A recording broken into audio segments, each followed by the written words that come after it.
Ẹ kú dédé àsìkò yìí ní gbogbo ibi tí ẹ ti ń gbọ́ wa. Abala ìròyìn lórí èdè Yorùbá International ni ẹ ti ń gbọ́ wa. Owó kò ní ran Olúwatóyìn ní oníròyìn yín. Ẹ máa bá wa ká lọ. Àkọ́rí ìròyìn wa ti òní ni ó ṣeé ṣe kí ààrẹ Vladimir Putin pàdánù ipò rẹ̀ ní orílẹ̀-èdè Russia nínú ìdíje sí ipò ààrẹ tí yóò wáyé ní ọjọ́ 15 sí ọjọ́ 17 oṣù kẹta ọdún 2024 yìí. Àwọn ẹ̀tàn láàrin ọ̀gágun ilẹ̀ Russia Sergei Zurovikin àti Zelensky ti farahàn o. Àwọn ọmọ ogun Russia tí wọ́n tó 7,800 lábẹ́ àṣẹ tí ọ̀gágun Zurovikin ń darapọ̀ mọ́ ogun Ukraine. Àwọn ọmọ ogun Russia lábẹ́ àṣẹ Zurovikin jí gbogbo àwọn ohun ìjà láti ibi ìpamọ́ ohun ìjà Russia tí ó wà ní agbègbè Donetsk. Wọ́n sì fi wọ́n ránṣẹ́ sí àwọn ọmọ ogun Ukraine. Ọ̀rọ̀ ọ̀gágun ará ìlú Russia Sergei Zurovikin tí ó fi ìgbà kan jẹ́ aláfọkàntán Vladimir Putin ti di àríyànjiyàn ní gbogbo àgbáyé. Ó farahàn wípé Zurovikin tí ó jẹ́ abẹnugọ̀ngọ̀ nínú ogun tí ó bẹ̀rẹ̀ láàrin Russia àti Ukraine ti ń pètòpèrò láti já ìtẹ́ Putin gàmù fún ìgbà pípẹ́. Lẹ́yìn tí àwọn ọmọ ogun Russia bẹ̀rẹ̀ láti gba agbègbè ti Ukraine, adarí Russia Vladimir Putin ni ó ń fi ìgbà gbogbo ṣe àyípadà àwọn aláṣẹ lórí àwọn ẹgbẹ́ ọmọ ogun Russia. Ìdí pàtàkì jùlọ fún èyí ni wípé Vladimir Putin ń gbìyànjú láti dènà ìbàjẹ́ sí orúkọ rẹ̀. Àwọn ọmọ ogun Russia ṣe àṣeyọrí ńlá lórí agbègbè ti Ukraine ní àwọn oṣù àkọ́kọ́ tí ogun náà bẹ̀rẹ̀. Ẹgbẹ́ ọmọ ogun Russia tí ó ṣàkóso láti gba àwọn agbègbè pàtàkì 4 ti Ukraine láàrin àwọn oṣù díẹ̀ ní ìrètí láti gba agbègbè Kyiv pẹ̀lú. Ṣùgbọ́n àwọn nǹkan bẹ̀rẹ̀ sí ní yípadà fún Russia lẹ́yìn ìgbà díẹ̀. Pẹ̀lú àtìlẹ́yìn ológun àti ìrìnjà ogun tí Amẹ́ríkà àti àwọn orílẹ̀-èdè ìwọ̀ oòrùn pèsè fún Ukraine, àyípadà ọ̀tun dé bá ìṣọwọ́jà ẹgbẹ́ ọmọ ogun Ukraine. Ẹgbẹ́ ọmọ ogun Ukraine tí ó ti bẹ̀rẹ̀ lílo àwọn ohun ìjà ti òde òní àti ìmọ̀ ẹ̀rọ ti ṣàkóso láti dá ìlọsíwájú ti ọmọ ogun Russia dúró ní agbègbè Ukraine. Fún oṣù 14 tí ogun náà ti bẹ̀rẹ̀, àwọn ọmọ ogun Ukraine ti bẹ̀rẹ̀ sí ní ṣe àkọlù sí ẹgbẹ́ ogun ti Russia kì í ṣe ti ìgbèjà mọ́ o. Àwọn ọmọ ogun Ukraine èyí tí ó ń jà lórí ilẹ̀ àti ní òfurufú lòdì sí àwọn agbègbè tí Russia ti tẹ̀dó ṣe àkóso àṣeyọrí láti gba ọ̀pọ̀lọpọ̀ àwọn agbègbè yìí padà. Síbẹ̀síbẹ̀, àwọn agbègbè Donetsk, Zaporizhia, Luhansk àti Kherson ṣì wà lábẹ́ àṣàkóso àwọn ọmọ ogun Russia. Ẹgbẹ́ ọmọ ogun Ukraine èyí tí ó fẹ́ láti gba àwọn agbègbè pàtàkì 4 wọ̀nyí sílẹ̀ ṣe ìkọlù alágbára sí àwọn agbègbè wọ̀nyí ní oṣù karùn-ún ọdún tó kọjá. Lẹ́yìn tí àwọn ọmọ ogun Ukraine ṣe àṣeyọrí láti gba àwọn ìlú ti Liman àti Izium sílẹ̀, tún gbìyànjú láti gba àwọn ìlú 3 mìíràn sílẹ̀ ní agbègbè Zaporizhia. Ṣùgbọ́n nígbà tí adarí ìlú Russia Vladimir Putin rí wípé ogun Russia ti bẹ̀rẹ̀ láti pàdánù ogun lórí agbègbè Ukraine, ó yan General Sergei Zurovikin lẹ́ẹ̀kan sí, ẹni tí ìnagijẹ rẹ̀ ń jẹ́ General Armageddon, láti ṣe olórí ogun Russia. Ọ̀gágun Zurovikin ṣe àwọn ìkọlù afẹ́fẹ́ oríṣiríṣi tó bí 57 ní ọ̀sẹ̀ kan ṣoṣo láti ṣe ìdíwọ́ àwọn ìkọlù ti ọmọ ogun Ukraine. Ó darí àwọn ìkọlù afẹ́fẹ́ wọ̀nyí sí Kyiv tí ń ṣe olú ìlú Ukraine. Ìkọlù afẹ́fẹ́ wọ̀nyí fa ìjàmbá ńlá sí ẹgbẹ́ ọmọ ogun Ukraine o. Lẹ́yìn èyí, àwọn ọmọ ogun Ukraine dá àwọn ìkọlù rẹ̀ dúró, wọ́n sì bẹ̀rẹ̀ sí ṣe ìdáàbòbò ara wọn lẹ́ẹ̀kan sí. Lẹ́yìn ìgbà díẹ̀, àwọn ọmọ ogun Ukraine tún tẹ̀síwájú pẹ̀lú jíju àdó olóró adúgbàmù ti inú afẹ́fẹ́ ní kíkankíkan. Ní àsìkò yìí, àwọn ọmọ ogun Ukraine ṣe àwọn ìkọlù afẹ́fẹ́ àṣeyọrí lórí ilé-iṣẹ́ 18 tí ó jẹ́ ti ọmọ ogun Russia. Ọ̀gágun Zurovikin gba ìbáwí láti ọ̀dọ̀ Vladimir Putin fún àṣeyọrí tí Ukraine ṣe ní àsìkò yìí. olórí ìlú Russia Vladimir Putin bẹ̀rù ìfẹ̀hónúhàn àwọn ará ìlú Russia nítorí àwọn àdánù nínú ẹgbẹ́ ọmọ ogun. Fún ìdí èyí, ó di ẹ̀bi ìjákulẹ̀ yìí ru Surovikin lórí. Lẹ́yìn ìgbà díẹ̀, ọ̀gágun Surovikin bẹ̀rẹ̀ láti máa lo àwọn ọmọ ogun tìkálára rẹ̀. Surovikin tí ó bẹ̀rẹ̀ láti ṣẹ̀dá àwọn ẹgbẹ́ ogun pàtàkì ti ara rẹ̀ nípa kíkójọpọ̀ àwọn ọmọ ogun Russia tí ó ti jagun tẹ́lẹ̀ láàrin àwọn ààlà ti Syria àti Crimea ń kún ogun pẹ̀lú àwọn ọmọ ogun tirẹ̀. Pẹ̀lú ìgbésẹ̀ yìí, Surovikin ṣẹ̀dá àwọn ọmọ ogun Russia pàtàkì 6 tí ó yàtọ̀. Àwọn ọmọ ogun wọ̀nyí tí iye wọn ju 10,000 ń gba àṣẹ tààrà láti ọ̀dọ̀ Surovikin àti pé wọ́n ń jà ní iwájú bíi Soledar àti Bakhmut níbi tí ogun náà ti le jùlọ. Ṣùgbọ́n ìgbésẹ̀ yìí bẹ̀rẹ̀ sí bí Vladimir Putin nínú lẹ́yìn ìgbà díẹ̀. Ọ̀kan nínú àwọn ohun tí Putin ṣì ń bẹ̀rù jùlọ ni ìdípàǹpàgbà ipò àwọn ológun. Ọ̀gágun Surovikin ti fi ìgbà kan jẹ́ ọ̀daràn ológun tẹ́lẹ̀ rí nípasẹ̀ ìṣèlòdì sí ìlànà ogun àti àwọn àṣẹ tí ó rọ̀ mọ́ ogun jíjà pàápàá jùlọ ní ilẹ̀ Syria. Fún ìdí èyí, ó ti wá hàn sí gbogbo ènìyàn wípé ọ̀gágun Surovikin ló ń dáṣẹ ara rẹ̀ pa. Vladimir Putin yọ Surovikin bíi jìgá nígbà tí ó ṣe àkíyèsí wípé ó ń gbèrò ibi sí òun. Sergei Surovikin ni a yọ kúrò ní ipò méjèèjì ti alákòóso ti ogun Russia àti ipò ti alákòóso ti àwọn ológun afẹ́fẹ́ ti Russia. Ọ̀gágun Valery Gerasimov, ẹni tí ó ní ìbátan pẹ̀kìpẹ́kí pẹ̀lú Vladimir Putin, ti wá yan ẹlòmíràn dípò Surovikin tí orúkọ rẹ̀ ń jẹ́ ọ̀gágun Viktor Avzalov. Ìpinnu Surovikin láti bẹ̀rẹ̀ sí fi àwọn ọmọ ogun tirẹ̀ sínú ẹgbẹ́ ọmọ ogun àti gbígbésẹ̀ fúnra rẹ̀ ti yọrí sí yíyọ rẹ̀ kúrò nínú ẹgbẹ́ ọmọ ogun. Sergei Surovikin, tí a sọ tẹ́lẹ̀ pé ó ti ṣe àtìlẹ́yìn fún ìgbìmọ̀ ológun ti olórí Wagner Yevgeny Prigozhin àti pé ó tún wà lábẹ́ ìgbélé tipátipá fún ìgbà pípẹ́. Ọ̀gágun Sergei Surovikin fi ìhónú rẹ̀ hàn sí yíyọ tí wọ́n yọ nípa pípàṣẹ fún gbogbo àwọn ọmọ ogun rẹ̀ tí ó dúró ní agbègbè Ukraine láti darapọ̀ mọ́ ọmọ ogun Ukraine.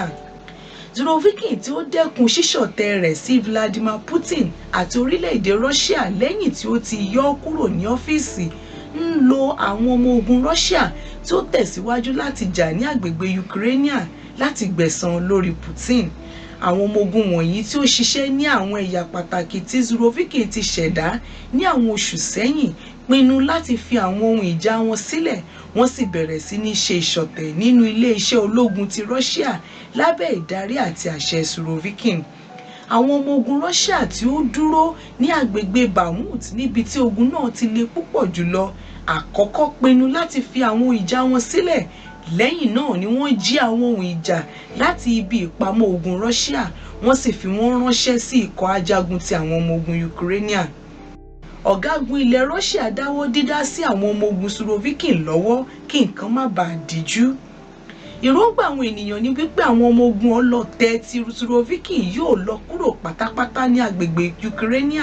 Ṣùgbọ́n kàkà kí wọ́n ṣe eléyìí, àwọn ọmọ ogun wọ̀nyí kúkú darapọ̀ mọ́ ẹgbẹ́ ọmọ ogun Ukraine dípò kí wọ́n fi Ukraine sílẹ̀ láti dáàbò bo ẹ̀mí wọn. Àwọn ọmọ ogun Ukraine tẹ́wọ́ gba 7,800 ọmọ ogun Russia tí ó wà lábẹ́ ìṣàkóso Surovikin sí àárín wọn tẹ̀rín tọ̀yàyà. Lẹ́yìn ìṣẹ̀lẹ̀ yìí, inú fún àyàfu ní ààfin Kremlin wà tí ó jẹ́ ibi ìpàṣẹ Vladimir Putin bíi ti Aso Rock ní Abuja. Ìyanilẹ́nu ńlá gbáà ni ó jẹ́ láti rí wípé 7,800 àwọn ọmọ ogun Russia tí wọ́n ti ń jà fún orílẹ̀-èdè Russia tẹ́lẹ̀ ti yí padà láti di ọ̀tá orílẹ̀-èdè wọn. Lẹ́yìn èyí ni Vladimir Putin fi ìkéde sí ìta pé Surovikin ti di ọ̀tá orílẹ̀-èdè Russia, ó sì yẹ ní ẹni ìtìmọ́lé, ó sì fi ìwé àṣẹ síta fún ìmúni rẹ̀. Ó padà fi hàn wípé ọ̀gágun Surovikin tí kò sí ní àyíká lẹ́yìn ìgbìyànjú ìgbìmọ̀ ti Wagner ní Russia ti wà ní ìbáraẹnisọ̀rọ̀ pẹ̀lú àwọn òṣìṣẹ́ ìjọba Ukraine fún ìgbà pípẹ́. Gẹ́gẹ́ bí àwọn àlàyé ti fi múlẹ̀ láti ọ̀dọ̀ iṣẹ́ ìtẹ́tísí ti Russia, ọ̀gágun Surovikin bẹ̀rẹ̀ láti pàdé àpòpọ̀ pẹ̀lú àwọn òṣìṣẹ́ ìjọba Ukraine lẹ́yìn ìgbìmọ̀ Wagner. Nínú ìbínú wípé Vladimir Putin yọ kúrò ní ọ́fíìsì, Surovikin pètò pòrò láti mú ìjọba Putin wá sí òpin àti láti rí i dájú wípé Ukraine ṣẹ́gun ogun yìí. Gẹ́gẹ́ bí àwọn ẹ̀sùn náà, Surovikin àti Zelensky ṣe ìpàdé kan ní oṣù kẹwàá ọdún tí ó kọjá. Nínú ìpàdé yìí tí ó wáyé ní Poland, Surovikin ní ìfipamọ́ àdéhùn pẹ̀lú Zelensky láti borí Putin. Fún ìdí èyí, Surovikin ṣe ìdánilójú pé gbogbo àwọn ọmọ ogun lábẹ́ àṣẹ rẹ̀ darapọ̀ mọ́ àwọn ọmọ ogun Ukraine. Àwọn ọmọ ogun Surovikin kò kọjá sí àwọn ipò Ukraine nìkan o, ṣùgbọ́n wọ́n tún fi ọ̀pọ̀lọpọ̀ àwọn ohun ìjà tí ó jẹ́ ti ọmọ ogun Russia sí Ukraine pẹ̀lú ọwọ́ ara wọn. Báyìí ni àwọn ọmọ ogun Ukraine yóò bá Russia jà pẹ̀lú irinṣẹ́ ogun titi wọn. Lẹ́yìn àwọn ìṣẹ̀lẹ̀ wọ̀nyí, adarí Russia Vladimir Putin bẹ̀rẹ̀ láti ṣe àwọn òfin líle púpọ̀. A mọ̀ pé àwọn ọ̀gágun kan tí wọ́n ń sìn nínú ẹgbẹ́ ọmọ ogun Russia kì í ṣe olólùfẹ́ Putin rárá. Bẹ́ẹ̀ sì ni ọ̀pọ̀lọpọ̀ òṣìṣẹ́ ìjọba tí ń ṣiṣẹ́ ní ìlú Duma ní Russia ti ń gbé ìgbésẹ̀ tí ó ṣe ìlòdì sí ìjọba Putin. Èyí mú kí Vladimir Putin dín agbára àwọn ọ̀gágun àti olórí ogun wọ̀nyí kù ní ilẹ̀ Russia. Nínú ìpinnu tuntun tí ó ṣe yìí, àwọn olórí ogun yìí kì yóò ní àǹfààní mọ́ láti dá ìpinnu àti àṣẹ pa fúnra wọn. Ẹ má ṣe jẹ́ kí a gbàgbé wípé ohun tó bí àṣẹ yìí ni wípé àwọn ọmọ ogun tí ó wà lábẹ́ àṣẹ Surovikin darapọ̀ mọ́ àwọn ọmọ ogun Ukraine lórí àwọn àṣẹ tí Surovikin pa fún wọn. Èyí ni ó fún Putin ní àìbalẹ̀ ọkàn púpọ̀. Putin tí ó fẹ́ láti ṣe ìdíwọ́ irú nǹkan bẹ́ẹ̀ láti ṣẹlẹ̀ lẹ́ẹ̀kan sí ti pinnu báyìí wípé àṣẹ fún àwọn ọmọ ogun kì yóò ti ẹnu ọ̀gágun kan ṣoṣo jáde mọ́ o. Síbẹ̀síbẹ̀, ẹnìkan ṣì wà tí Putin fi ọkàn tán lórí àṣẹ pípa. Èyí ni à ń pè ní ọ̀gágun Valery Gerasimov. Báyìí ni olórí àwọn ọmọ ogun Russia yóò ní láti kọ́kọ́ gba àṣẹ lẹ́nu ọ̀gágun Gerasimov dípò kí wọ́n dá àṣẹ ara wọn pa o. Vladimir Putin ti jẹ́ ààrẹ orílẹ̀-èdè Russia fún ọdún 12 gbáko báyìí àti pé ó ti gba ìṣàkóso ti ológun àti ìdájọ́ ní àkókò yìí. Bí ó tilẹ̀ jẹ́ wípé Putin máa ń lo àwọn ọ̀nà ipá púpọ̀ láti rí i dájú wípé àwọn ọmọ ogun kò kọ̀rọ̀ sí i lẹ́nu. Díẹ̀ nínú àwọn ọ̀gágun Russia ni ó fẹ́ràn àwọn ìpinnu Vladimir Putin o. Díẹ̀ nínú wọn sì ń rò wípé Putin kò ṣàkóso ìlànà ogun dáradára àti pé ogun yìí yóò jẹ́ òpin Russia. Russia yìí tí ó ti ní ìrírí àwọn àkókò tí ó nira púpọ̀ ní ọrọ̀ ajé lè dojúkọ àwọn àsìkò tó tún burú jù bẹ́ẹ̀ lọ ní àwọn ọdún tó ń bọ̀. Pàápàá àwọn olólùfẹ́ Putin, ẹ kúkú mọ̀ wípé ènìyàn ò lè burú kó má kó ẹnìkan mọ́ ni. Àwọn náà ń sọ wípé ẹṣin abómú ni Russia ń gùn lọ yìí o, wọ́n sì ń gbóòórùn ìṣubú àti ìpàdánù. Ìṣẹ̀lẹ̀ tuntun yìí ti ta àbùkù ńlá bá orúkọ Putin ní gbogbo àgbáyé. Bó tilẹ̀ jẹ́ wípé Putin ń gbìyànjú gidigidi láti ṣàkóso ológun, èyí nira fún un lọ́pọ̀lọpọ̀ nítorí wípé àwọn ènìyàn Russia ti ń tàpá sí òfin rẹ̀ tí wọ́n sì ń fi ẹ̀hónú wọn hàn. Ní àwọn oṣù àkọ́kọ́ tí ogun bẹ̀rẹ̀, àwọn ará ìlú Russia tú jáde láti fi ẹ̀hónú wọn hàn ní àwọn òpópónà. Ṣùgbọ́n nígbà míì Vladimir Putin mọ̀ wípé àwọn ẹ̀hónú wọ̀nyí yóò di ìṣòro ńlá o. Ní àwọn ọ̀sẹ̀ tó kọjá, ìfihàn ẹ̀hónú ńlá kan wáyé ní olú ìlú Moscow. Ẹgbẹgbẹ̀rún àwọn ará ìlú Russia jáde sí ààfin Kremlin ní ìlòdì sí ìjọba Vladimir Putin.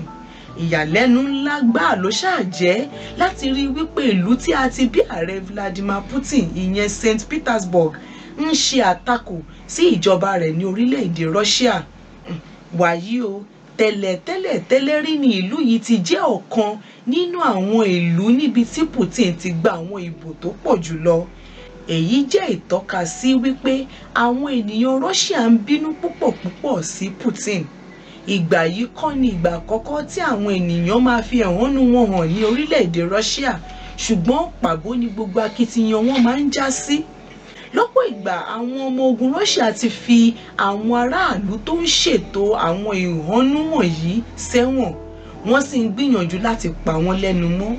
Gẹ́gẹ́ bí ìròyìn tí ó ń tẹ̀ wá létí, àwọn ará ìlú Russia tí ó tó 17,000 tí ó kópa nínú àwọn ẹ̀hónú ní Russia láti ìbẹ̀rẹ̀ ogun ti wà ní àtìmọ́lé o. Bákan náà, àwọn ọlọ́pàá ní ilẹ̀ Russia mú 2,000 ará Russia tí wọ́n sì dájọ́ ẹ̀wọ̀n fún wọn. Pẹ̀lú àwọn ìdìbò alákòóso Russia tí ó ń súnmọ́, Vladimir Putin ti sún ara kì nípa ọ̀rọ̀ àti ọ̀ràn wọ̀nyí, ṣùgbọ́n ó dàbí ẹni wípé orí Putin mì jégéjégé ní ọdún yìí, pàápàá jùlọ lórí ọ̀rọ̀ yìí yóò jẹ tàbí kì yóò jẹ ààrẹ mọ́ ní orílẹ̀-èdè Russia ní ọdún 2024. Ogun tí ó ń lọ lọ́wọ́lọ́wọ́ yìí lórí àgbègbè ti Ukraine ti mú kí Vladimir Putin pàdánù ọ̀pọ̀lọpọ̀ àwọn ìdìbò ní ìlú rẹ̀ o. Ẹ ṣé, ẹ kú ìtẹ́tí sí ìròyìn ní orí-èdè Yorùbá International. Ó dìgbà kan náà. Ṣé ẹ má gbàgbé láti like, kẹ́ subscribe, kẹ́ dẹ̀ turn on notification bell